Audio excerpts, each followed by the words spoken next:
सत्ताधारी आमदारांकडून निधी मिळत नसल्याचा आरोप होतोय।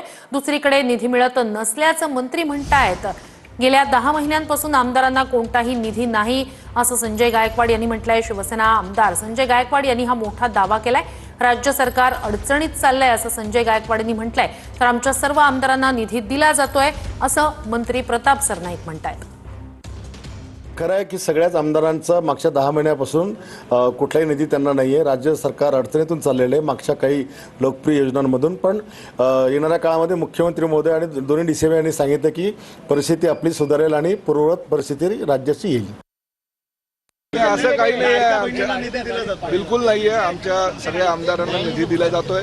माझ्या डिपार्टमेंटचं जर तुम्ही मला विचारताल, आमच्या डिपार्टमेंटच्या माध्यमातून ज्या ST डेपो आहेत किंवा ST स्टँड आहे किंवा इतर काही गोष्टींसाठी निधीची व्यवस्था आमच्या डिपार्टमेंटच्या माध्यमातून केली जाते। त्यामुळे अशा प्रकारचं कुठलंही आमदारांनी वक्तव्य केलेलं माझ्या तरी निदर्शनास